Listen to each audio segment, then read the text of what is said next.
ইরানে মার্কিন ইসরায়েলের পাল্টাপাল্টি হামলার বিষয়ে আরও কথা বলতে আমাদের সঙ্গে যুক্তরাষ্ট্র থেকে যুক্ত হচ্ছেন সাপ্তাহিক জন্মভূমি পত্রিকার সম্পাদক রতন তালুকদার। রতন, আয়াতুল্লাহ খামেনির মৃত্যুর পর পরিস্থিতি এখন কেমন হতে পারে বলে আপনি মনে করছেন? আচ্ছা, এখন পর্যন্ত আপনাকে অনেক অনেক ধন্যবাদ আমাকে আপনাদের সাথে রাখার জন্য। তো এখন যেটা সবচেয়ে বড় প্রশ্ন, এর এই মাঝে আপনি কিন্তু প্রায় সমস্ত খবরের সারাংশ, বিশেষ বিশেষ খবরগুলি আপনি অলরেডি বলে ফেলেছেন।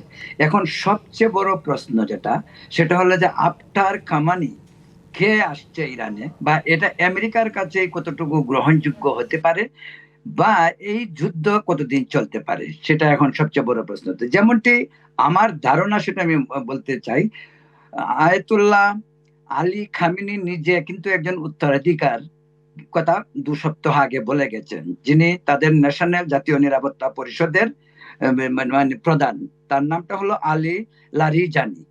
কিন্তু আমেরিকা কোনো অবস্থাতেই তার মনোনীত কোনো প্রার্থীকে মানবে না। এর কারণ, আমেরিকার বটম লাইন যেটা ট্রাম্প চাচ্ছে, সেটা হলে ওখানে রিজিম চেঞ্জ হতে হবে, যেমনটি সিরিয়াতে হয়েছে, যেমনটি ইরাকে হয়েছে। তারা চাবে সেটা। তো তার প্রধান বাধা হলো বিপ্লবী যে তাদের গার্ড, সে গার্ড কোন দিকে তাদেরকে সমর্থন করবে।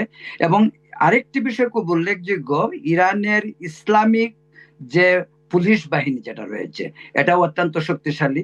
সেই পুলিশ বাহিনীর ভিতরে এবং বিপ্লবী গার্ডের মাঝে যদি ফাটল ধরানো যায়, এবং সেই চেষ্টাটাই হয়তো ইসরায়েল এবং আমেরিকা শেষ পর্যন্ত করবে, এবং তারা সেখানে একটি নতুন কাউকে খুঁজে বের করা করবে।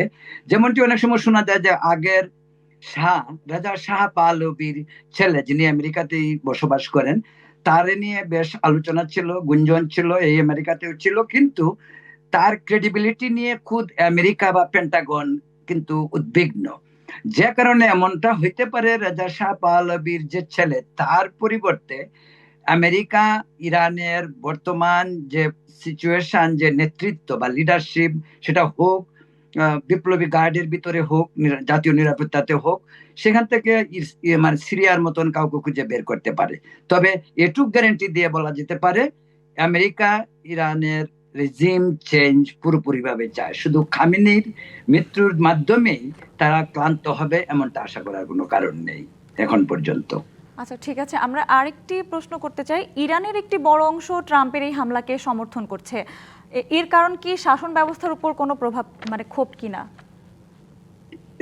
এর কারণ ওই যে এক্সট্রিমিস্ট ইসলামিক যে ধর্মান্ধতা, যেটা বলবো আমরা, যেটা সবসময় বলি, যে তো সেটা অনেকটা কাজ করে। বিশেষ করে নারীরা যেভাবে অবহেলিত সেখানে হয়েছে, স্কুল, কলেজ, বিশ্ববিদ্যালয় থেকে শুরু করে, এমনকি স্বাধীনভাবে রাস্তায় চলাফেরা করতে গিয়েও যে তাদের উপর যে বাধা, তাদেরকে যে সীমিত পরিসরে স্বাধীনতার মাধ্যমে আবদ্ধ করে রাখা হয়েছে, সেটা তারা মানছে না।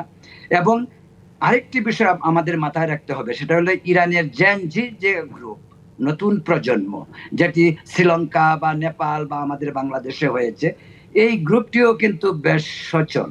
এবং তারা যে কোনো সময় তারাও রাস্তায় নামতে পারে, অলরেডি তারা রাস্তায় নেমেছে। তো এই এই গ্রুপটা তো থাকবেই। আর আরেকটা কথা বলা যায় যে সেখানে আমেরিকার ইসে তো থাকবে, ইন্ধন থাকবে, এটা স্বাভাবিক। আমি যদি কোথাও যুদ্ধ করতে যাই, আমি চেষ্টা করবো অন্যদেরকে কিভাবে আমার পক্ষে আনা যায়। সেটার জন্য যদি আমাকে জোর, মানে জোরপূর্বক করতে হয়, অর্থ ঢালতে হয়, আই উইল ডু দ্যাট।